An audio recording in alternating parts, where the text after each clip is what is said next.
하겠습니다. 네.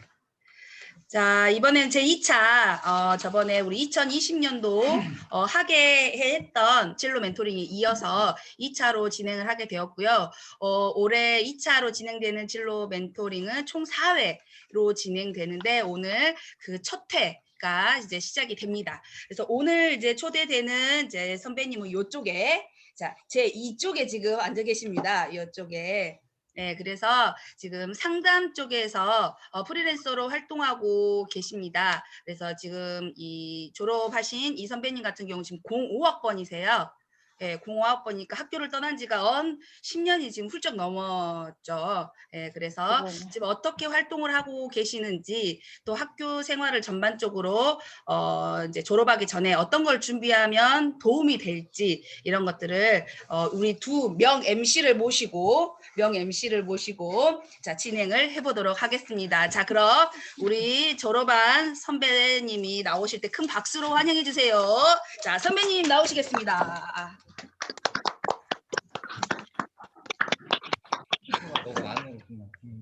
화면 잘리니까 더 들어가. 더 들어가면 얘기. 됐나요? 마이크가 얘 안에 있다고 생각하시면 돼요. 네, 우선 우리 학교 선배님을 초청하여 진행하는 선배와의 멘토링 2021학년도 동계 특강을 시작하기 앞서 첫 번째 멘토이신 우리 이솔, 05학번 이솔 선배님을 모시겠습니다. 자기소개 한번 부탁드립니다. 안녕하세요. 저는 호남신학대학교 사회복지상담학과 1회 졸업생인 05학번 이솔이라고 합니다. 저는 사회복지상담학과를 졸업하고 대학원 진학 후에 지금은 상담심리사로 활동을 하다가 출산을 하고 좀 쉬고 있고요. 쉬면서 프리랜서 활동을 하면서 또 상담 관련된 일을 하고 있습니다. 여러분들 만나 뵙게 돼서 정말 반갑고요. 좋은 시간 가졌으면 좋겠습니다.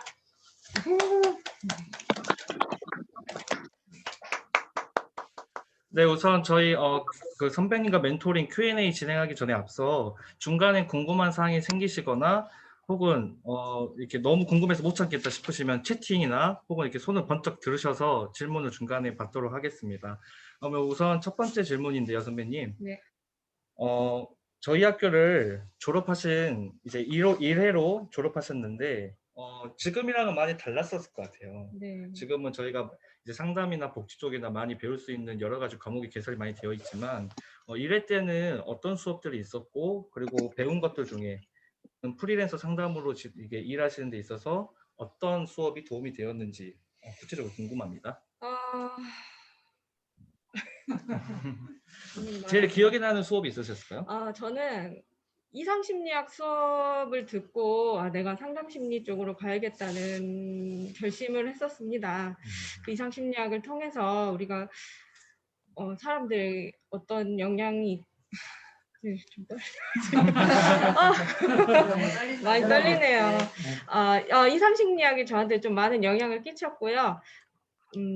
지금도 정말 제가 좋아하는 과목이고 사람을 연구하고 볼 때 이상 행동을 한다면 조금 그쪽으로 생각을 하면서 사람을 판단을 하기도 하고요. 많은 것들 있죠.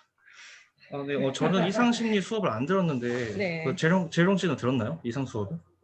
네, 작년에 들었고요. 이상심리를 이렇게 공부하게 되면은 사실 저희가 1학년, 2학년, 3학년 때까지는 조금 어떤 기본적인 상담에 대해서 상담이 무엇인가 배웠다면 이상심리를 이제 배우면서 본격적으로 어떤 클라이언트에 대해서 좀 더 이렇게 좀 더 가깝게 공부하는 시간이라고 생각이 드는데 그게 이게 상담을 하시면서 현장에서 네. 정말로 많이 이렇게 적용이 되거나 그러시나요? 상담을 하면서 이제 내담자를 만나다 보면 우리가 꼭 그냥 정상 범주에서 볼 수 없는 것들도 있어요. 그래서 그럴 때 이상 심리학을 보면서 공부를 하면서 또 모르는 것이 있으면 찾아보면서 이런 것들도 있겠구나, 이 내담자한테 이런 문제가 있겠구나 하는 것들, 문제를 파악하는 데 좀 도움이 많이 됐던 것 같습니다. 그러면 제가 질문을 네. 하나 해도 될까요? 네. 그 이제 뭐 학교가 정말 뭐 상담을 공부하는 학교가 여러 학교가 있고 또 대학원도 있는데 이제 1회 저희 학과 졸업생으로서 호남신학대학교 사회복지상담학과를 졸업한 게 특별히 나에게 어떤 도움이 됐다 하는 게 있을까요? 제가 이제 대학원 졸업을 하고 광주 광역시 청소년 상담복지센터에서 상담을 했습니다.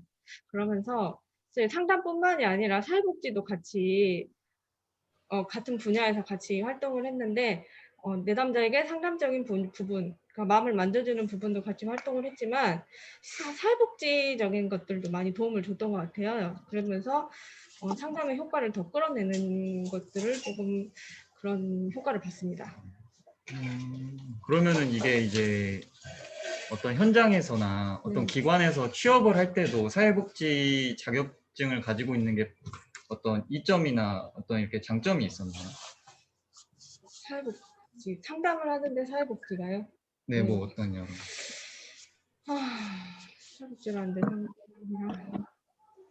상담을 하는데 일단은 자격을 가지고 있는 것 자체가 나한테 메리트고요. 우리가 학교 졸업을 하면서 딸 수 있는 것들이 많이 있습니다. 여기는 저 때는 보육교사, 사회복지사, 건강가정사, 그다음에 상담 관련된 자격이 있었는데요. 그것들을 다 따가지고 우리가 지금은 이제 어느 분야로 갈지 모르겠지만 학우분들께서 그 자격이 어떻게 쓰일지 몰라요. 그러니까 학교에서 딸 수 있는 모든 자격, 배울 수 있는 것들, 활동할 수 있는 것, 경력 가질 수 있는 것들은 다 해서 최대한 많이 얻어가는 게 중요한 것 같아요. 그게 제가 지금은 이제 상담 쪽에 있지만 또 사회복지 활동을 할 수도 있고요. 그 자격이 있다면 언제든지 활동을 할 수 있는 것 같습니다. 그러니까 결론은 이제 배운 복지하고 상담하고 같이 이제 양쪽에 서로가 서로를 이제 도움이 되고 배운 점도 많고 진로도 뭐 이렇게 선택할 수 있고 그러니까 그런 여러 도움이 되는 것 같은데 이게 어쩔 수 없는 저희 학교의 과 특색인 것 같아요. 저희가 복지랑 상담을 같이 배우니까 이제 뭐 저 같은 경험에도 1학년 때 아동복지론을 배워서 상담도 재밌는데 복지 쪽인 아동복지론도 재밌으니까 단순하게 아동 상담도 잘하지 않을까라는 생각을 했는데 이번에 명절에 가서 이제 동생들하고 어울리다 보니까 동생들 저랑 이 대화가 잘 안 된다 그러더라고요. 그냥 재미도 없다 그러고 약간 그런 걸 느끼면서 아 이게 통하는 것도 있지만 안 통하는 것도 있구나 약간 이런 점을 좀 느낄 수 있었던 것 같습니다. 네, 다음 질문인데요. 상담대학원을 준비하셨을 때 저희 학과를 이대로 졸업하신 후에 이제 준비는 어떻게 하셨는지 그리고 뭐 어떤 방향을 보고 이렇게 상담대학원을 고르시고 준비하셨는지 그런 내용이 좀 궁금합니다. 상담 심리학을 공부를 하면서 느낀 건 내담자 혼자의 문제가 아니라 온 가족이 변하고 내 주변이 같이 변화를 해야지 좋은 효과가 있고 사람의 변화가 크다는 걸 굉장히 많이 느껴서 저는 백석대학교 가정사역 가정상담학과를 나왔는데요. 그 이유였던 것 같아요. 가족에 대한 것들을 공부하고 연구하고 뭔가 가족이 변화하는 것을 좀 바라는 마음에서 가족 관련된 상담학 대학원을 나왔습니다. 그래서 그런 것 때문에 가족 상담을 더 선택을 했고요. 그래서 석사를 그렇게 땄죠.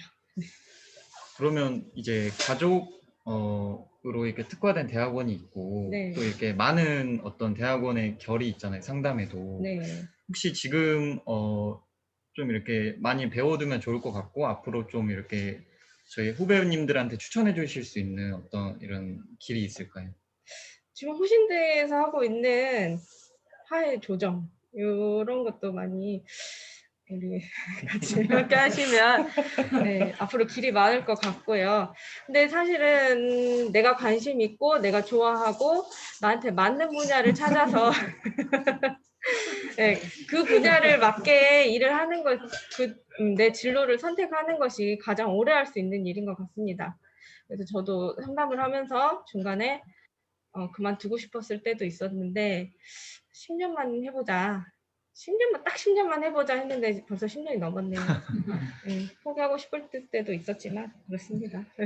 추가적으로 또 궁금한 게 있는데 저희가 이제 학부에서는 네. 그러니까 저희 과 특색을 봤을 때 저희 과 학부에서는 복지로 갈까 상담으로 갈까 약간 이런 고민을 많이 하게 됐는데 네. 만약에 상담대학원을 가기로 마음을 먹었을 때는 또 그 세부적으로 어떤 상담을 해야 될까 약간 이런 고민에 빠질 것 같아요. 네. 근데 대학원 안에 이제 제가 개인적으로 궁금한 거는 대학원을 졸업 전에 정해야 되나 아니면 가기 전에 정해야 되나 아니면 뭐 내가 잘하는 거를 탐구하고 나서 이제 대학원 졸업 후에 직장을 가질 때 결정해도 되나 약간 이런 현실 상황이 제가 궁금해요. 대학원에 가게 됐을 경우에 여러 내가 어떤 상담을 주로 이렇게 연구를 할까 배울까라는 고민을 어떻게 하셨는지.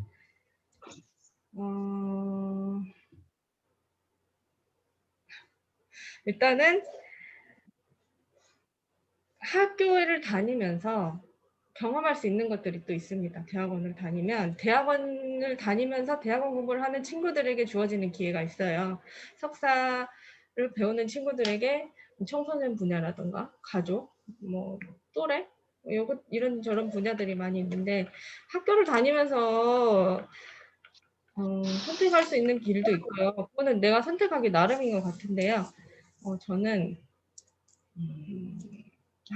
대학원 다니면서 청소년 상담 복지센터에서 이제 경험을 쌓고자 이제 상담 사례를 만나보고자 이렇게 상담센터에 들어가서 상담을 했는데 길은 다양합니다. 그러니까 이제 내가 정하고 가야지 그렇게 했는데 또 바뀔 수도 있고요. 사람이 뭐 진로는 바뀔 수도 있고 여러 가지를 할 수도 있는 거니까 그렇게 가서 해야지 뭐 가기 전에 정하고 가야지 이럴 수도 있지만 안 그럴 수도 있는 거. 그러니까 네, 그렇습니다.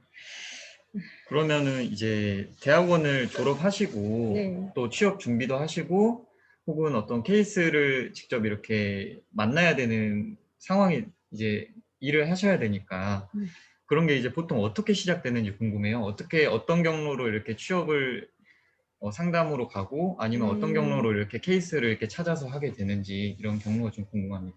현실적으로 말씀을 드릴게요. 네. 이제 호신대가 아니어도 관련된 심리학 대학원이나 상담대학원들이 많이 있는데요. 보통은 거기 대학원을 다니면서 학생생활연구소 같은 곳이 있습니다. 거기서 실습같이 인턴을 하면서 상담 사례를 받으면서 일을 하기도 하고요. 진로를 그쪽으로 선택을 할 수도 있어요. 또 제가 다녔던 이런 상담복지센터나 또는 이제 각 구에도 각 구마다도 이제 복지센터가 있는데요. 그런 곳에서도 이제 경험을 할 수가 있고요. 또는 뭐 자원봉사식으로도 할 수도 있고요. 여러 가지 방법이 있죠. 경로는 다양합니다. 가장 좋게 보였던 경로는 선배님이 개인적으로. 좋은 경로. 네네네. 대학원 다니면서 대학원 내에 있는 학교 상담센터가 아마 접근하기도 좋고 같이 교수님 지도도 받으면서 사례 관리하기는 더 좋은 것 같네요.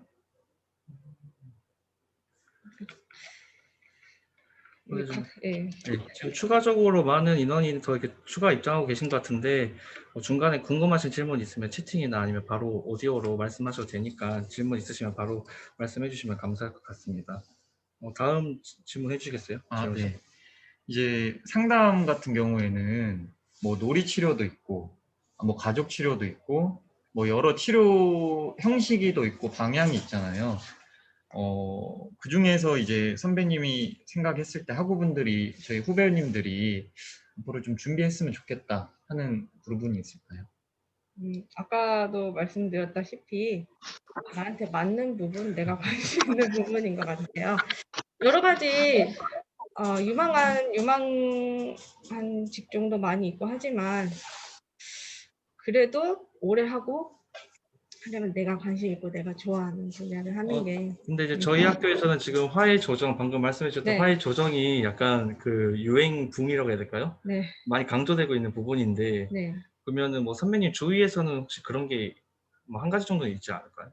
요즘 상담사들 사이에서 아니면 선배님이 대학원 때 준비할 때 상담사를 준비할 때 좀 이런 분야가 이런 상담 쪽 사례가 좀 더 유행이었다.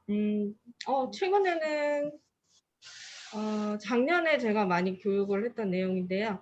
코로나 블루 이제 아. 코로나로 인해서 우울감을 좀 다뤄주는 내용을 가지고 상담 교육을 많이 했던 것 같네요. 또 뭐 있을까?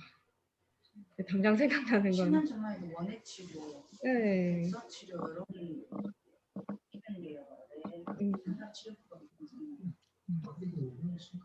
이게 이거는 이제 코로나 블루라고 하셨는데 네. 이게 뭐 저희 대학생들도 그렇고 네. 대부분의 사람들이 있는 듯 없는 듯 저희가 또 코로나로 인해서 마음에 어떤 답답함이 있고 상처가 있잖아요. 네. 이런 거를 이렇게 상담을 하시면서 혹시 또 이렇게 어떤 코로나 블루를 이겨낼 수 있는 어떤 마음가짐이나 혹시 이런 게 있어요? 방법이? 마음가짐.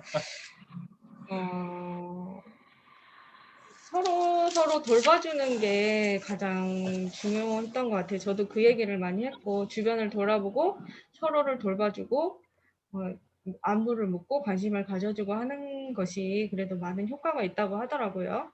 그래서 서로 많이 관심 가져주고 사랑 나눠주고 하는 것이 가장 효과가 크다고 봅니다. 가장 최근에 선배님께서 상담 사례로 어느 종류로 이렇게 상담을 받으셨는지, 뭐 이제 비밀 보장 때문에 내용은 말씀 안 해주셔도 되지만 뭐 코로나 블루였는지 아니면은 방금 말씀하셨던 가족 상담이셨는지 최근에 받으셨던 상담. 최근요. 네네네. 최근은 모르겠고 이제 제가 가장 아끼는 내 남자 친구 얘기를 해드려도 될까요? 최근은 아니고 이제 최근까지도 연락하고 있는 친구인데 중학교 2학년 때부터 만났던 친구인데요. 지금은 이제 21살이 됐고요. 학교에서도 포기했던 친구인데 계속 이제 저랑 만나고 대화하고 제가 관심 가져주고 복지적 지원도 해주면서 좋은 인문계 고등학교 가서 지금은 인서울을 했습니다. 제가 가장 아끼고 예뻐하는 친구고요. 요즘에도 이제 한 번씩 명절 되면 안부 연락 오고 하는데 친구도 포기했던 친구지만 저는 이제 포기가 안 됐던 친구여서 계속 관심 가지고 장학금도 연결해주고 하면서 이 친구를 많이 도움을 줬고 했던 친구죠. 네, 아직도 생각이 나는 친구예요. 이제 방금 말씀하셨던 것처럼 네. 이렇게 보람찬 경험도 상담을 하면서 직업적으로 이렇게 많이 경험을 하시지만 네. 정말 뭐 힘들거나 아니면 뭐 이렇게 어려웠던 경험도 있으셨을 것 같은데 혹시 그런 경험이 뭐 어떤 경험이 있고 또 어떻게 또 계속 극복하고 계신지. 제가 20대 중반 때 상담을 처음 시작해서 청소년들도 만나고 부모님도 만나면서 이제 부모님께 이제 신뢰를 드리기엔 약간 좀 어린 얼굴이어서 넌 결혼은 했니? 자녀는 있니? 이런 좀 의심? 이런 것들이 있을 때 이제 초심자 때는 완전 당황했는데 지금은 이제 저는 경력도 있고 이런 전문 교육을 받았고 저는 전문가입니다. 이런 것들을 어필하면서 부모님들과 만나면서 많이 극복을 했던 것 같습니다. 네, 질문 제가 읽어드릴게요. 네. 상담 관련 자격증이 매우 다양한데 가장 영향력이 있는 것은 어떤 것이 있고 그 과정을 하고 싶다면 어떤 것부터 준비하면 좋을지. 상담 관련 자격증 중에 가장 영향력이 있는 게 어떤 게 있을까요, 그 선배님? 한국 상담심리학회에서 주는 상담심리사 자격이 저는 영향력이 있다고 보고요. 또 뭐 이제 시나 이런 기관에서 일할 수 있는 자격증으로는 청소년 상담사가 있겠습니다. 그 과정을 하려면 청소년 상담사는 학부를 졸업하면 상급을 딸 수가 있고요. 석사를 졸업하거나 일정 경력이 있으면 2급을 딸 수가 있어요. 그리고 상담심리사는 학회를 가입합니다. 상담심리학회를 가입한 다음에 일정한 수련을 받아요. 내 사례를 가지고 1급 자격자분들, 1급 선생님들에게 슈퍼바이저라고 하죠. 그분들에게 수련을 받습니다. 내가 이런 상담을 했는데 어떤 좀 코멘트 주실 것은 있는지, 앞으로 어떤 방향으로 나가면 좋겠는지 하는 수련을 받고요. 필기시험도 보고 해서 그 시험에 합격을 하면 상담심리사 2급을 답니다. 상담심리사 2급을 따면 일반 상담센터에서 상담을 할 수가 있고요. 수련은 얼마나 해야 돼요? 수련은 저 같은 경우는 한 2년, 3년 정도 했는데 뭐 사례 몇 살에 내가 뭐 어디 학회 참석 뭐 이런 것들 굉장히 좀 복잡한 내용이 있어서 기간이나 뭐 비용 같은 경우는 저 같은 경우는 몇백 썼습니다. 수련 비용이 좀 많이 나갔습니다. 그러니까 뭐 어쩔 수 없네요. 필기시험의 난이도는 어느 정도인가요? 필기시험 난이도는 청소년 상담사랑 비슷하다고 보면 될 것 같아요. 청소년 상담사 저희가 한번 수준을 안 몰라서 보네요. 갈수록 어려워지고 있고요. 시험은 아마 변별력을 위해서 갈수록 어려워진다고 들었습니다. 상담 쪽 하면 네, 그 많은 공부를 해야 되는데 네, 그 공부를 함에 있어서 돈이 굉장히 많이 든다, 시간이 굉장히 많이 필요하다, 네. 이러한 이야기가 있는데 실제로 현장에서는 이 상담 쪽에 관련해서 이 업을 계속 이렇게 지속하려면 네. 얼마나 어떻게 투자를 할 수 있을까요? 일단은 3박자가 돼야 돼요. 학위, 학력, 석사 이상, 경력, 그리고 또 뭐였더라? 자격증. 이 세 가지가 있어야 되는데 하나라도 부족하면 조금 많이 나를 안 찾겠죠. 이 세 가지가 되려면 많은 시간과 돈과 에너지가 필요합니다. 상담 쪽을 하려면 일단 석사 이상은 네. 해야만이 현장에서 조금 활동을 할 수 있다라는 말씀이신가요? 네. 그러면 그런 일을 할 수 있는 곳에서 그런 자격을 갖춘 사람만 이렇게 뽑는 사회인가요? 아니면은 그 클라이언트들이 그걸 보고 뽑는 건가요? 센터에서 요구하는 자격 사항이 있습니다. 그 기본 이렇게 뭐 카운피아나 학회 홈페이지 같은 곳을 들어가 보면 모집 공고가 있어요. 공고에서는 무슨 자격 이상, 학위는 어떤 것 이상 이런 것들을 요구하니까 거기에 맞춰야 되고요. 그다음에 뭐 몇 년 이상 그 이 세 가지를 항상 요구를 합니다. 그리고 이거는 이제 조금 난감한 질문일 수도 있겠는데 네. 소동군하고 뭐. 아까 그 사례 제가 말씀드린 서동근 네네네. 학우님, 네, 제가 아까 그 사례 했던 친구를 했을 때 잘했다라는 사례였고요. 그다음에 질문 올라온 김에 네. 하나 더 해줄까요? 상담학과 복지요. 그다음에 이효기 학우님입니다. 상담학과 복지학 차이가 어떻게 있는지가 궁금하다고. 그리고 이제 신입생이니까 궁금한 것 같아요. 네. 있다면 둘 중 하나는 언제 선택하는 거냐. 이번엔 이제 네. 21학번이십니다. 네. 일단 상담학과 복지학의 차이를 말씀해 주시면. 복지는 보통 학부 졸업을 하면 1급을 따고 이제 현장으로 나갈 수 있는 조건이 되겠죠. 근데 상담학은 아까도 말씀드렸다시피 석사 이상 그리고 계속 지속적인 공부, 학회 활동 이런 것들이 있어야 되기 때문에 더 길게 봐야 될 일이고요. 선택은 졸업할 때 하셔도 됩니다. 지금 이거는 이제 우리 신입생이니까 사회복지하고 상담은 4년 동안에 같이 공부를 합니다.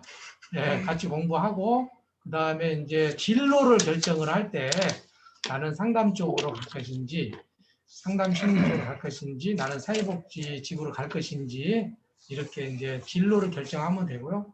학문 쪽으로 보면은 사회복지하고 상담은 상당 부분 중첩이 돼 있어요. 네, 상담은 학문 쪽으로 보면은 똑같이 심리 사회적으로 어려운 사람들을 돕는 측면에서 학문 쪽으로 많이 오버랩 되어 있고 상담에 주로 이제 심리 상담 쪽으로 한다고 그러면 사회복지는 인간의 삶의 질을 높이기 위해서 심리 사회적인 것뿐만 아니라 행정적인 거, 정책적인 거, 환경적인 거 이렇게 조금 더 통합적인 측면에서 조금 접근하는 경향이 있습니다. 그래서 이제 호남신학대학교 사회복 상담은 전체를 아우르면서 심리적으로 조금 더 디테일하게 다룰 수 있는 그런 장점이 호신대의 장점이죠. 예를 들어서 다른 학교의 상담 심리 같은 경우에는 그 심리적인 것만 깊이 있게 다루다 보니까 주변 환경이라든지 여건 이런 걸 고려하지 못하고 이제 사회복지만 공부하고 있는 다른 학교 같은 경우에는 너무 통합적이고 브로드하다 보니까 깊이 있게 인간의 심리를 접근하는 것에 좀 한계가 있는데 저희 학과는 전체적인 것을 아우르면서 심리적인 것을 이렇게 하는데 좀 강점이 좀 있죠. 그런 것들이 여러분들 공부하다 보면 도움이 되실 거라고 생각이 듭니다. 이번에 오늘 새로 오시는 우리 신입생분들은 그렇게 이해를 하시면 되겠습니다. 네? 네, 그리고 제가 하던 질문 마저 하면은 사실 이게 네, 어쨌든 미래와 연결이 되니까 궁금하신 것 같아요. 일반적인 상담사, 전업 상담사의 경제적 여건은 혹시 어떻게 되는지 궁금해하시는 분들이. 네, 중요하죠. 왜냐하면 내가 좋아하는 일이 네. 상담이지만 그래도 경제적인 여건은 있어야 되니까. 그 세 가지 아까 말씀드린 그 세 가지가 균형이 이루어지기까지는 시간이 많이 걸리고요. 그때까지는 경제적으로 안정이 된다라는 걸 느끼기는 어려울 수도 있어요. 경력을 쌓기 위해서 돈을 포기하고 경제적인 것을 포기하고 인턴을 한다던가 자원봉사를 한다던가 해서 경력을 쌓기도 하기 때문에 경제적으로는 어렵고요. 이제 만약에 기관에 뭐 정말 현실적으로 말씀드리면 정직원이 되기가 힘듭니다. 기관의 무기계약 정도가 어느 정도 한계 수준이고요. 정직원이 되기가 굉장히 자리가 좁고 네. 그렇기 때문에 경제적으로 조금 많이 우리가 일반 회사를 다니는 것과는 좀 차이가 있을 수도 있고요. 우리 기대한 만큼 금전적인 것이 안 될 수도 있습니다. 하지만 뭐 박사 학위를 가지고 있다거나 센터장이 된다거나 굉장히 먼 일이지만 그렇게 된다면 최근에 본 공고로는 한 봉급이 한 450, 60 정도는 되는 걸로 봤는데요. 거기까지 되려면 굉장히 많은 시간이 필요하겠죠. 그러니까요. 이게 이제 이 질문을 저희 학우들은 궁금한 건 다 선배님께 여쭤보려고 질문을 했더니 이런 질문을 했고요. 다음 질문입니다. 최주영 학우인데요. 네. 상담 관련 자격증 이수를 위해 드는 금전적인 또 돈 이야기네요. 그러니까 이수를 하기 위해서 자격증 이수를 하는 데 있어 최소화할 수 있는 금전적인 것을 최소화할 수 있는 방법이 있냐고 물어보는 것 같습니다. 네, 이거 겪어보셨으니까. 보통 슈퍼바이저 한 분한테 내 사례를 슈퍼비전 받으려면 한 회당 보통 한 10만 원 정도 비용이 듭니다. 근데 보통 내 사례를 한 10개 이상 이렇게 보여드려야 하고. 수련 몇 시간이나요? 수련이요? 네. 이게 수련이라고 할 건 없고 제가 슈퍼바이저하고 슈퍼비전을 받고 집단 상담을 참석하고 학회를 참석하고 뭐 이런 것들이 있어서 이제 수련이라기보다는 개인적인 그런 거죠. 근데 최소화할 수 있는 방법은 내 가족이 1급 슈퍼바이저가 되지 않는 이상은 가족에게 무료로 받지 않는 이상은 잘 모르겠네요. 그리고 가족한테는 받을 수는 없고요. 농담입니다.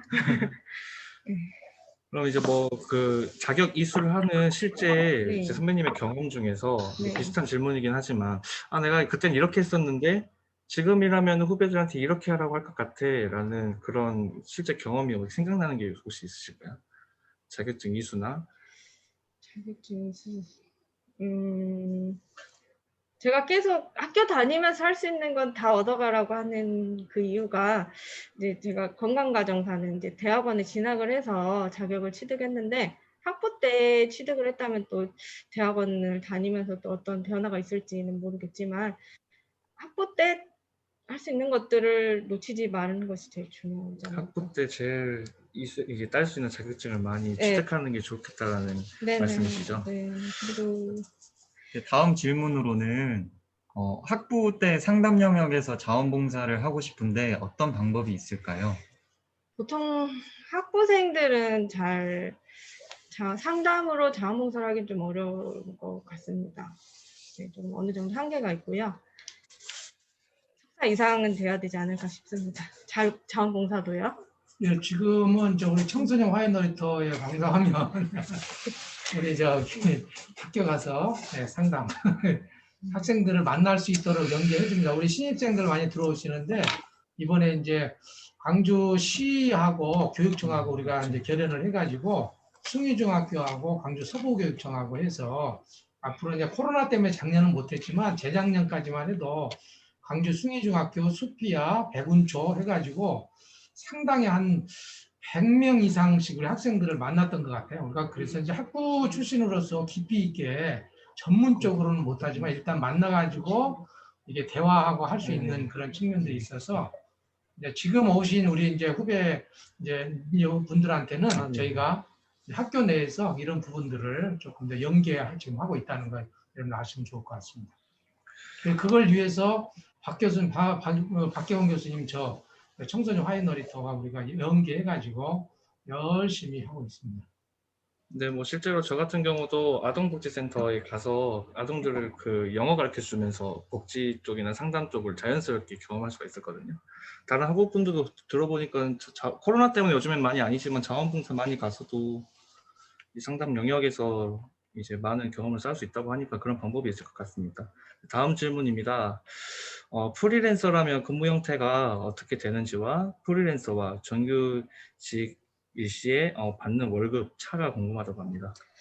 저는 이제 프리랜서를 오래 했기 때문에 저희 경력 일한 곳에서 소개가 돼서 연결이 되기도 하고요. 보통은 뭐 위센터나 위클래스 뭐 각 시도구에 있는 청소년 상담 복지센터에서 이런 교육 있습니다. 해주세요. 이렇게 연결이 많이 됐고요. 페이는 뭐 회당, 시간당으로 이렇게 받고 있는데 뭐 5만 원에서 많게는 뭐 10만 원 이런 식으로 받고요. 근데 이게 단회성이라 월급이 어떻게 된다 이렇게 말씀은 드릴 수는 없는데 이런 일이 많이 들어오는 때가 있어요. 기관에서 그 예산을 소진해야 될 때 좀 일이 많이 들어와서 연말이 네, 그때는 이제 조금 더 제가 좀 더 바쁜 시기가 되고요. 지금 이제 뭐 겨울이 지나고 겨울방학 때는 좀 더 한가한 시기입니다. 그리고 정규직일 때는 각 학교마다 위클래스가 있는데요. 제가 듣기로는 말씀을 드려도 되는지 모르겠는데 네, 한 200 초반 정도 생각하시면 될 듯 싶습니다. 그게 이제 보통은 위클래스도 임용고시를 합격한 선생님과 그냥 상담사 자격을 가지고 있는 전문 상담사가 계세요. 그래서 그분들의 그 고용 형태에 따라서 또 봉급이 다른 걸로 알고 있습니다. 근데 이제 뭐 봉급이나 근무 형태 말씀해 주셨는데 네. 그럼 이제 각 형태의 뭐 선배님이 생각하시는 장단점도 말씀해 주시면. 저 같은 경우는 이제 지금 6살, 3살 아기들이 있다 보니 육아를 하면서 일을 하기에는 정말 프리랜서 일이 정말 저한테 도움이 많이 되고요. 시간을 잘 쓸 수 있는 거. 그리고 뭐 상근직이라 하면 안 그래도 안정성이 최고겠죠. 매달 월급 이렇게 나오고 일정 기간 동안은 계속 근무할 수 있는 그런 이점이 있겠습니다. 최영식 혹시 질문 있을까요? 저희가 준비한 질문은 일단 여기까지인데 혹시나 더 추가적으로 궁금하신 게 있으면 제가 개인적으로 궁금한 게 있어요, 선생님. 그 20대 중반에 첫 그 상담사로 일을 하셨다고 하셨는데 그때랑 지금 때랑 클라이언트가 받아들이는 그 첫 대면의 모습이 다를 것 같아요. 제가 이제 실제로 제가 나중에 졸업을 하고 상담사로 일을 한다는 생각을 해보면 상담사 왜 이렇게 나이가 어려? 약간 이런 생각이 들 수도 있을 것 같은데 네. 선배님도 실제로 그러셨는지.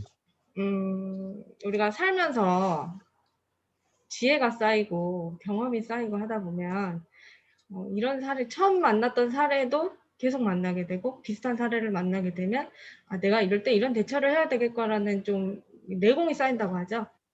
지금은 이제 저도 지금 처음에 7시에는 굉장히 떨었지만 지금은 좀 자유롭고 자연스러운 것처럼 이렇게 내공이 쌓이고 편안해지면서 조금 더 나의 전문성을 더 표현해낼 수 있는 그런 시간이 흐르면서 그렇게 되지 않았나 싶습니다.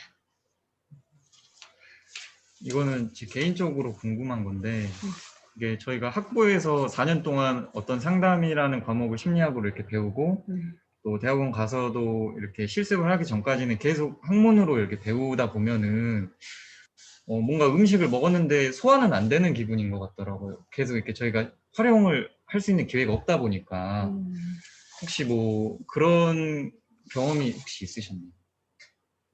계속 이렇게 공부만 하고 학부 때까지. 저는 좀 그런 경험이 있었어요. 그 빨리 현장에 나가고 싶은 그런 욕망은 있었어요. 그래서 이제 제가 학부를 졸업하면 내가 상담을 할 수 있을 거라는 기대가 있었는데, 알고 보니 아니네? 석사를 가야겠네? 그래서 바로 쉬지 않고 졸업하자마자 대학원 진학을 하는 것이 그것이었고요.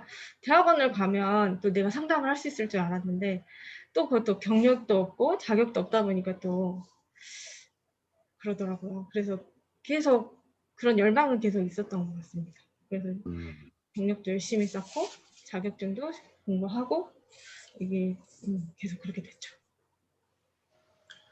제가 뭐 다음 질문을 하고 싶은데 이렇게 돌고 도는 것 같아요. 선배님의 말을 들으면. 그러니까 이게 저는 이 질문을 하고 싶었는데 실제로 상담을 여러 차례 해보셨으니까 이 분야에 대해서 공부를 더 해볼 걸 이런 고민이 들지, 아니면 내가 좀 더 많은 시간을 활용해서 더 많은 클라이언트와 상담 사례를 만나봤으면 이번 상담도 더 원활하게 잘했을 텐데, 그러니까 경험, 공부 이 둘 중에 뭐가 더 이렇게 아쉽고 와닿았나를 질문하려고 그랬는데 뭐 공부를 못하고 학위가 없고 이제 자격증이 없으면 상담을 못한다고 해버리니까 이제 그래도 선배님이 느끼시기에는 어떤 게 좀 더 네네.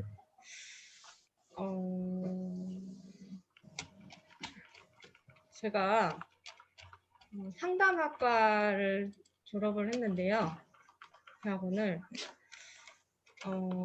심리학과를 가면 어땠을까? 내가 심리학과를 지원을 해서 공부를 더 했다면 어땠을까? 왜냐하면 진로를 선택할 때 심리학과 졸업생을 찾는 경우가 덜어 있습니다. 더 많은 길이 있습니다. 심리학과를 졸업했을 때 대학원 말씀드리는 거예요. 그래서 그런 아쉬움이 있었습니다. 네. 근데 저희 학부생들은 아직 네. 잘 모르니까 네. 심리학과와 어떤 상담학과가 어떤 차이가 있나요? 뭐라고 표현했죠? 소원. 심리학과, 상담학과. 그냥 배우는 학문이 다르겠죠. 상담은 상담학 개론을 배우면 심리학은 심리학 개론을 가지고 하기 때문에 좀 더 과학적인 접근이 더 있는 것 같아요. 그래서 공부를 할 때 조금 더 과학적인 접근을 하지 않나 싶습니다. 심리학이. 그래서 저는 이제 석사까지 상담으로 졸업을 해서 제가 가지고 있는 아쉬움은 내가 심리학과를 졸업을 했을 때는 좀 더 선택지가 넓진 않았을까라는 그런 아쉬움이 있습니다. 네, 질문이 들어왔는데요. 그 이상심리학을 공부하면서 상담에 관심을 갖고 상담사가 되셨다고 하셨는데 성품에 잘 맞는지, 주변에 어떤 상황이 되셨는지 궁금하네요. 성품에? 이상심리학이 저의 성품에 그러니까 상담사가 되셨던 게 네. 어떤 성향이나 어떤 성격이 잘 맞는지. 성격이 잘 맞는. 상담사가 나한테 맞는지요? 네네네. 저는 중학교 때부터 상담을 하고 싶어서 제가 비전 선언문에도 썼더라고요. 2002년도에 나는 상담사가 돼서 내 상담을 하고 내 상담소를 열겠다.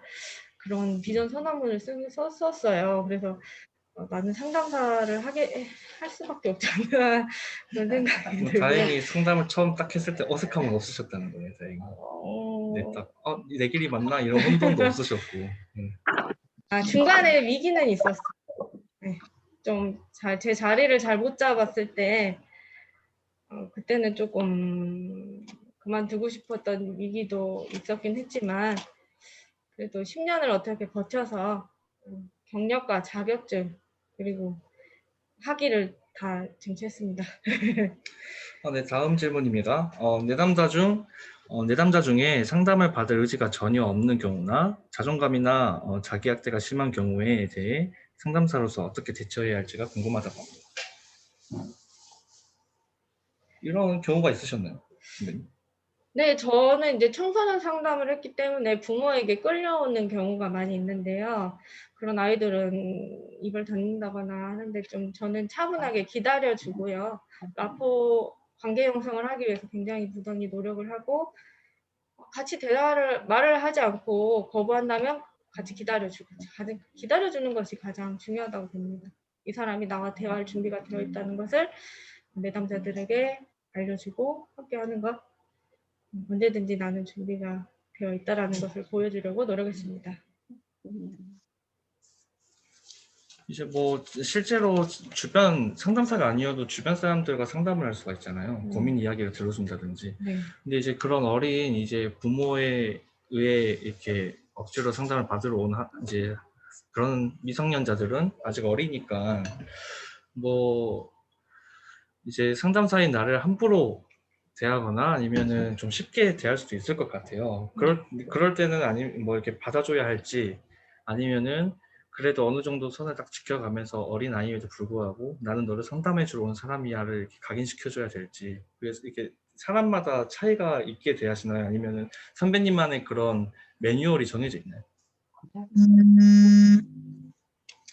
사람마다 차별을 주고 그 사람이 어떤 준비가 돼 있고 뭘 하려고 하는지 이런 것들을 봐야지. 이거는 정말 케이스 바이 케이스라 좀 그런 것 같네요. 네, 그러면은 네. 이제 프리랜서시라서 이제 저희 선배님께서는 이제 센터 개설이나 뭐 직원 같은 거는 없으실 것 같은데, 그래도 질문이 있어서 선배님께 질문을 드렸더니 답변을 이제 준비해 주셨습니다. 센터 개설 비용과 현 직원 수도 궁금합니다. 네, 답변해 주시겠습니까, 선배님? 네, 지금은 센터가 허가제가 아니고 신고제이기 때문에 그냥 신고를 하고 사업자 등록을 하면 상담소를 운영할 수 있고요. 또 장소도 그냥 어디든지 신고 가능합니다. 그래서 우리 집으로 해도 상담소가 개소가 되고요. 이제 최근에 개소하신 분이 상담소를 얻고 센터를 꾸미는데 한 1,000만 원 정도 비용 들었다고 하시더라고요.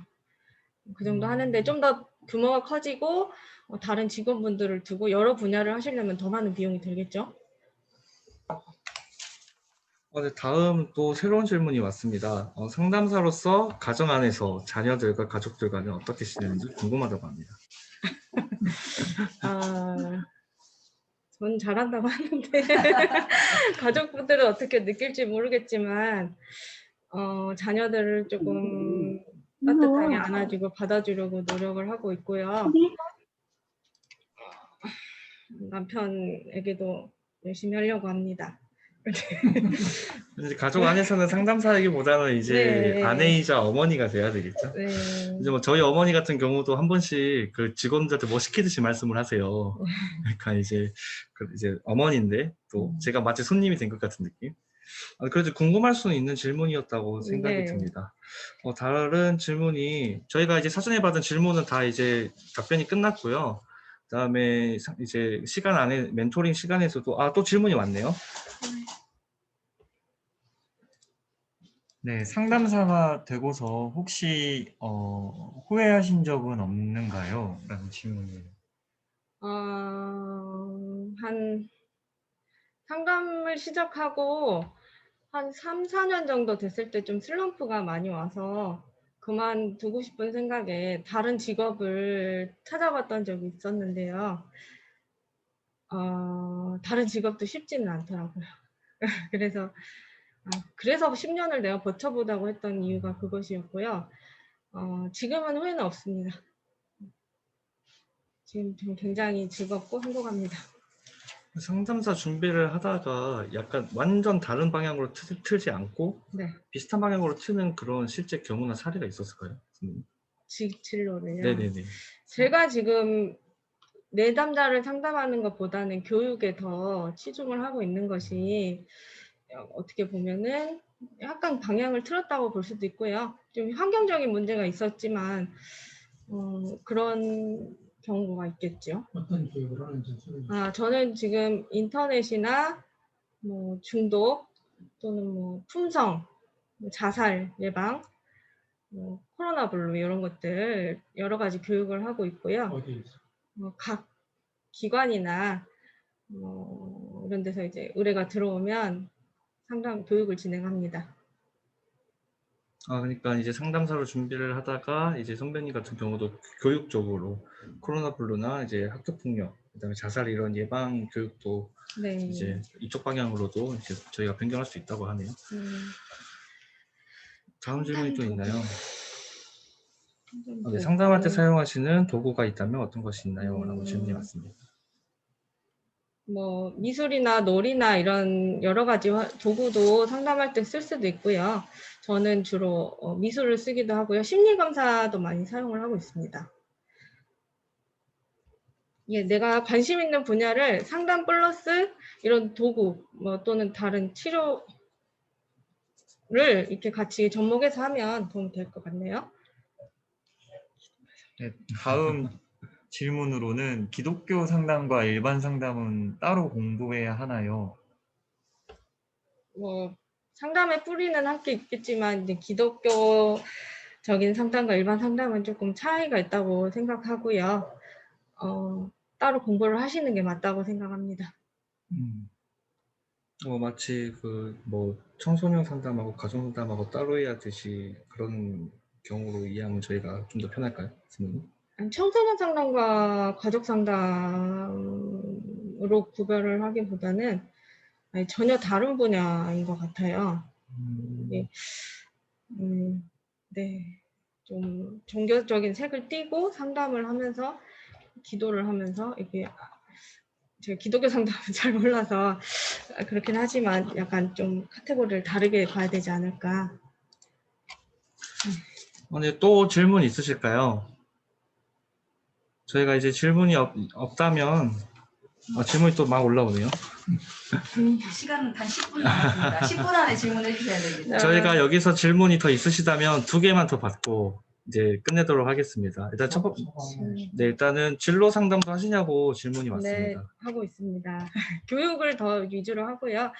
진로 문제로 오는 내담자들에게 진로를 찾아주는 상담을 심리검사, 폴란드 검사나 이런 검사를 하면서 내가 진로에 어떤 분야에 관심이 있는지를 상담을 하면서 진로를 같이 찾아가고요. 또 개인주의적인 성향을 갖고 있는 사람이 상담이나 복지 쪽에 성향이 맞을지 물어보셨는데 나름의 이점이 있다고 생각합니다. 상담을 하는데 나는 이런 성향이기 때문에 남을 이해하지 못할 거야 라는 그런 편견은 없어도 될 것 같고요. 내가 상담 현장에서 내담자를 얼마나 깊게 이해하고 관심 있어 하는지가 가장 중요하다고 봅니다. 또 질문 있으실까요? 신적인 질문이네요. 방금 답변해 주셨습니다. 비유적. 네, 방금. 검사 도구. 네. 그다음에 상담 시 사용되는 심리 검사나 이제 도구에는 자격이 필요하냐고 질문이 왔습니다. 네, 자격이 필요합니다. 또는 그런 관련된 교육을 받아서 사용할 수 있는 자격이 필요하고요. 요즘 유행하는 MBTI도 일반 강사 자격이 있어요. 그래서 굉장히 많은 단계를 거쳐서 강의를 듣고 일반 강사 자격을 따면 기관에서 이제 MBTI 강의를 할 수도 있는데 요즘엔 너무 인기가 많다 보니 그냥 우리가 가진 MBTI 심리 검사 툴이 아니라 그냥 강의로 하는 게 좀 많이 있어서 그렇고 또 뭐 MMPI, 홀랜드 뭐 여러 가지가 있겠죠. 우리가 현장에서 쓰는 심리 검사는 그림 검사나 뭐 애니어그램도 많이 사용이 되나요? 제가 애니어그램 일반 강사 자격은 있는데 많이 활용을 못한 것 같아요. 그냥 우리나라는 또 MBTI나 이런 것들 더 관심을 많이 갖다 보니까 주로 사용되는 심리 검사는 이제 MBTI, 요즘에도 MBTI를 많이 사용하나 보네요, 선배님. 요즘은 제가 MBTI 많이 쓰겠습니다. 네. 네. 근데 뭐 저도 개인적으로 MBTI를 이제 정밀 검사를 받았을 때 다른 결과가 나오더라고요. 저희 이제 학우분들도 내 성격의 성향을 MBTI를 정확하게 검사하고 싶으면 정밀 검사를 따로 받아보시는 게 인터넷에 도는 건 정밀 검사가 아닙니다. 알고 계시면 좋을 것 같습니다. 다음 질문은 노인 상담은 어떤 식으로 하나요? 죄송한데 그건 제 분야가 아니라서 어떻게 말씀을 드리긴 좀 어렵고요. 노인 상담을 배울 수 있는 또 기회가 있지 않을까 싶네요. 네, 저는 좀 그쪽은 제가 잘 모르겠습니다. 이제 처음에 뭐 이게 3박자가 다 맞아야 된다고 하셨는데 네. 교육을 정말 많이 받아야 하고 뭐 받으신다고 하셨는데 지금도 꾸준히 어떤 뭐 세미나나 교육을 받고 계시나요? 네, 학회 자격을 유지하기 위해서 학회 참석하면서 내가 관심 있는 분야에 대해서 듣고 최근에 들은 거는 심리부검, 자살자들 심리부검에 관한 것도 했고 계속 새로운 것들이 나오다 보니까 계속 업데이트가 돼야 된다고 봅니다. 기독교 학교니 사회복지를 배울 때 관련되어 배우는 게 있나요? 기독교. 저희 학교가 신학교이기 때문에 사회복지를 배울 때 기독교랑 관련되어서 배우는 게 있나요? 있나요? 교수님이 잘 아시지 않을까 싶은데요. 예, 우리가 그래서 기독교 사회복지론이라는 과목, 교회 사회복지론, 기독교 사회복지론 이렇게 하고요. 실은 이제 사회복지나 상담이나 인간과 사회를 다루는데 그 인간을 바라보는 또 세상을 바라보는 세계관에 기독교적인 어떤 관점으로 조금 더 사람과 세상을 해석하는 그런 방향으로 하고 기독교적 가치를 어떻게 배운 상담이나 어떤 복지 이론에서 구현할 것인가를 실은 어떤 배운 이론을 가지고 토론을 하고 이렇게 많이 응용해서 하죠. 예. 그래서 특별히 교육 과정 과목에서는 저희는 이제 기독교 사회복지론 또는 복지와 영성, 또 상담과 영성 이런 부분들을 다루고요. 실은 건강하다는 것은 심리적으로나 신체적으로나 경제적으로나 영적으로 건강해야 건강하다 이렇게 그러거든요. 그래서 그 건강한 삶을 위해서 어떤 영적인 부분들도 상당히 우리가 염두에 두면서 같이 가는 것이 인간의 어떤 통합적 삶의 질을 높이는데 도움이 된다 이렇게 보면 되겠습니다. 우리 이호기 학우님이 이제 막 처음에 신입생이시라 어떤 기독교와 사회복지 부분에 대해서 관심을 가지시는데 그런 부분으로 한번 또 이해를 하시면 좋겠습니다. 네, 또 질문이 없으면 저희 몇 명 학우분들의 소감 듣고 그다음에 인사하고 마무리하면 좋을 것 같습니다. 저 우회부터 우리 김태환 학우님부터 쭉 한 말씀씩 좀 부탁드립니다. 인소인데. 자기가 알아서.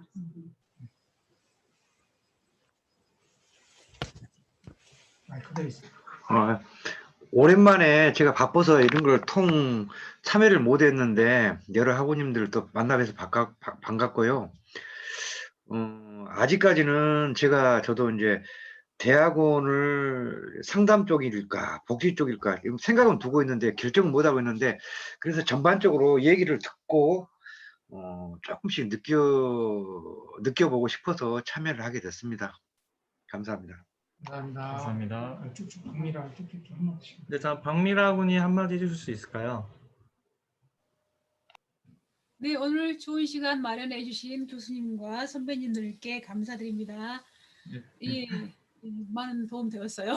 감사합니다. 네, 감사합니다. 그다음에 이종신 학우님 한마디 해주시겠어요?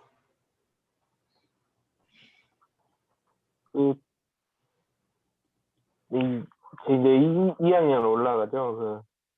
1년간 배우면서 이제 심리랑 사회복지 두 마리를 토끼를 잡을 수 없다고 이렇게 1년간 배우면서 느꼈었는데 아직 명확하게는 뒤로 정하지 않았지만은 들으면서 어느 쪽으로 또 가야 될지 좀 확립을 하게 됐습니다. 감사합니다. 네, 감사합니다. 감사합니다. 이은자 학우님. 마이크 안 켜졌어요. 마이크 켜주세요. 권사님 마이크 켜주세요. 마이크.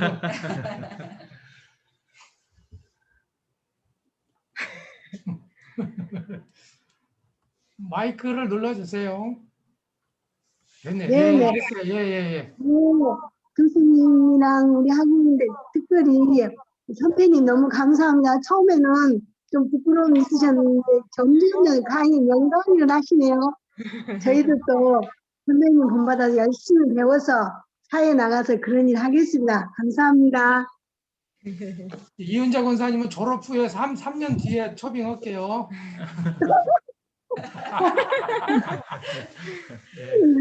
아유, 네, 감사합니다. 감사합니다. 네, 그럼 주연하고님, 네, 한마디 해주시겠어요? 신지. 네, 저는 오늘 좋은 시간이었던 것 같습니다. 네, 감사합니다. 네, 감사합니다.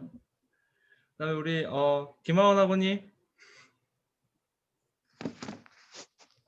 상담이라는 영역이 공부를 많이 해야 된다는 말을 많이 듣기는 했는데 정확히 이제 어떤 게 필요한지 오늘 들을 수 있어서 좋았고 또 실질적인 이제 취업을 나가고 나서 이제 알게 되는 것들에 대해서 또 알 수 있어서 오늘 되게 좋은 시간이었습니다. 감사합니다. 네, 감사합니다. 그다음에 나선재 아고님, 네, 소감 한번 말씀해 주시겠습니까? 네. 네, 저도 도움이 많이 됐고요. 좋은 말씀 많이 참고가 됐습니다. 그리고 우리가 상담뿐만 아니라 모든 영역이 그러겠지만 특별히 이게 상담 복지 또 상담 심리 부분에서는 우리가 전문성을 쌓야겠다라는 생각이 들었습니다.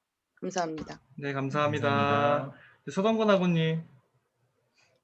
네, 오늘 우리 이솔 선배님 감사드립니다.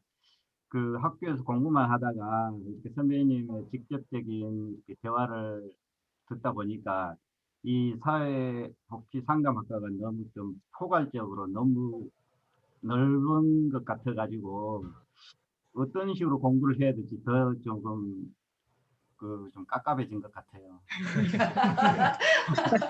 앞으로 또 시간이 많이 있으니까 점점 더 저의 길을 찾아가겠습니다. 감사합니다. 네. 감사합니다. 이승현. 네, 다음 이승현 아고님. 네, 마이크를 켜주실 것 같습니다. 예, 좋습니다. 이제 뭐 처음 들어봐서 처음에는 무슨 말인지 용어를 잘 못 알아들었는데요. 듣다 보니까 이제 귀가 조금 열리면서 무슨 내용을 하시고자 하는지 그 의미를 이제 좀 알게 됐어요. 그래서 상담과 복지학에서 선택해야 된다는데 저도 하면서 아마 고민하면서 갈 것 같습니다. 감사합니다. 네, 감사합니다. 네, 감사합니다. 네, 최지용 아고님. 네. 뭐 정말 유익한 시간을 가질 수 있어서 너무 감사드리고 좀 정말 상담이랑 이제 복지를 어쨌든 이 학교 안에서는 둘 다 전공을 하니까 우리가 더 공부를 해나가고 경험을 해나가는 데 있어서 좀 더 지혜롭게 우리가 선택해서 또 그러한 시간을 또 앞으로 우리 모두가 가졌으면 좋겠다는 생각이 한편으로 듭니다. 귀한 시간 허락해 주셔서 감사합니다. 네, 감사합니다. 감사합니다. 네, 장성란 아고님. 네, 아까 우리 이솔 선배님께서 여러 가지 말씀을 많이 해주셔서 도움이 많이 됐는데 그중에서 제가 기억에 남는 거는 학부 때나 대학원 공부 때 주어진 기회에 다양하게 경험하고 또 폭넓게 많은 경험을 쌓고 배워라 했던 말씀처럼 이렇게 또 그거 같은 맥락으로 이렇게 방학 중에 또 선배님들 만날 수 있는 기회를 주신 교수님들께 감사드리고 또 오늘 명 MC 두 분도 감사드리고요. 또 오늘 귀한 강사로 오신 우리 선배님께도 감사 말씀드립니다. 축복합니다. 네, 감사합니다. 네, 다음에 이종익 교수님 한마디 해주시겠습니까? 네, 오랜만에 다들 뵙는 것 같습니다. 방학 중에 또 이렇게 건강한 모습으로 뵙게 되고 또 유익한 시간 또 우리가 가졌는데요. 이솔 선생님 얘기 들으면서 저도 옛날 생각을 많이 하게 된 것 같아요. 그래서 뭐 이렇게 돌아보면 좋았던 적도 있고 어려운 점도 있었는데 이렇게 또 후배들 앞에 이제 설 수 있다는 것만으로도 너무 감사한 것 같습니다. 이런 시간들 또 계속해서 가지면서 저희도 현장하고 더 밀착돼서 공부하면 참 좋을 것 같다는 생각 들었습니다. 감사합니다. 네, 감사합니다. 네, 이한별 학우님 한마디 해주시겠어요? 네, 안녕하세요. 이렇게 네. 이제 선배님들하고 교수님들하고 처음으로 이렇게 줌을 하면서 이렇게 회의를 해서 좋았고요. 몰랐던 부분을 좀 쉽게 알게 돼서 더 유익한 시간이었던 것 같습니다. 네, 감사합니다. 네, 나연수 가구님 한마디 해주시겠어요?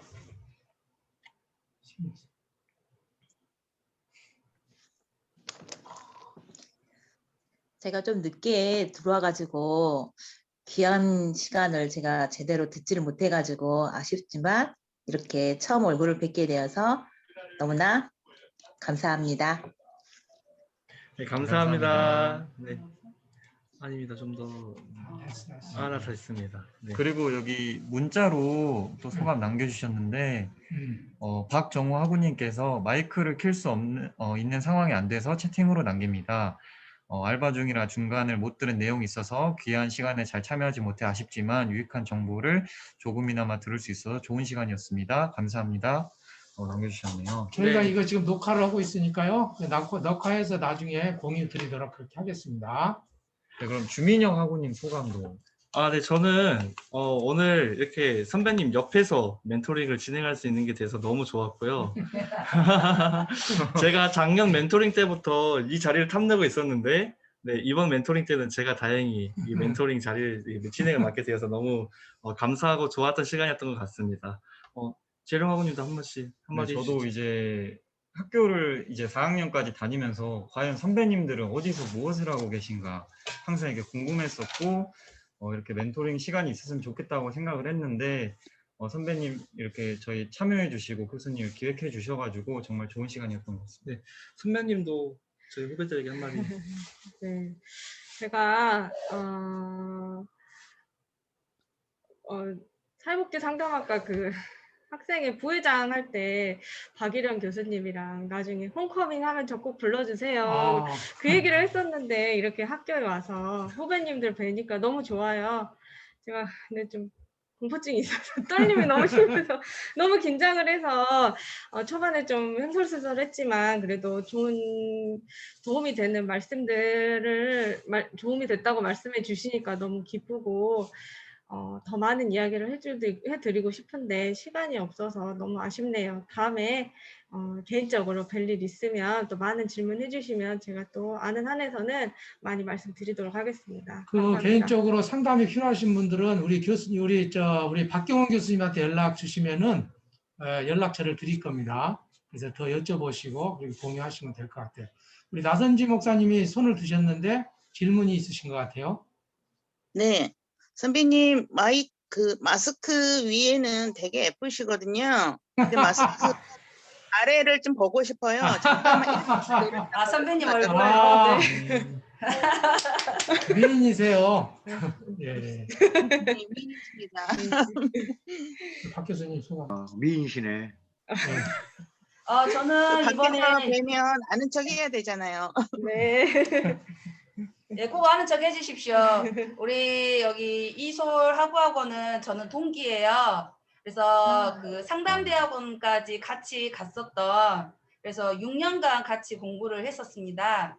그래서 어떻게 상담을 현장에서 또는 학교에서 어떻게 자격증 과정을 준비했는지를 옆에서 굉장히 잘 봐왔어요.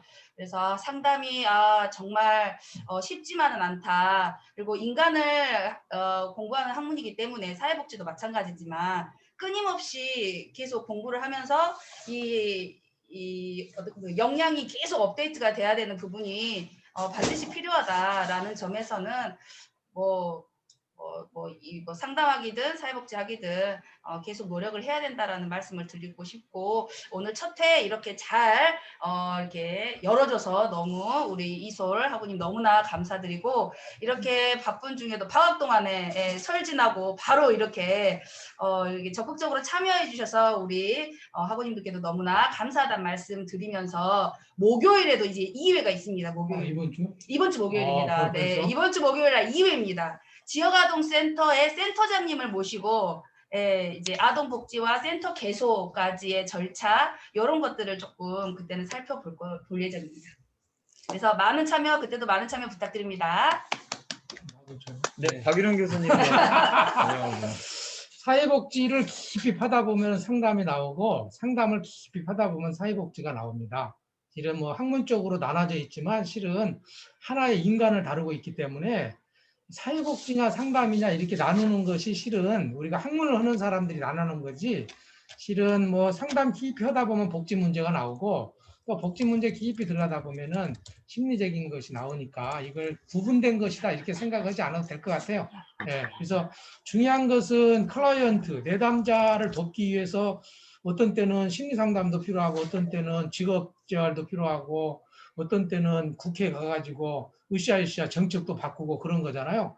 핵심은 클라이언트 중심적 사고를 하는 게 중요하다. 그래서 클라이언트가 굉장히 심리적인 것이 필요하다 그러면 심리치료 상담을 해주고 클라이언트가 너무 억압된 상황에 살았어요. 그러면 어떤 억압된 상황을 개선하기 위한 옹호적 활동이라든지 이런 걸 하는 것이죠. 그래서 전문가 중심이 아니고 클라이언트 중심적으로 필요한 것을 하기 위해서 심리치료 상담도 열심히 공부하고 행정도 공부 열심히 하고 정책도 공부해서 좋은 정책도 펼치고 이렇게 그래서 유능한 전문가는 클라이언트 정말 사회적인 소외를 갖고 있는 그 소외계층들의 어떤 필요에 따라서 다양한 역량을 향상시키는 게 중요하다. 물론 이제 내가 전문가다 이런 소리 듣는 게 중요하겠지만 클라이언트에게 필요하다는 것을 위해서 상담도 열심히 하고 또 복지 부분도 열심히 한다. 그것이 굉장히 기독교 사회복지 또 기독교 사회복지사로서 굉장히 중요한 것 같아요.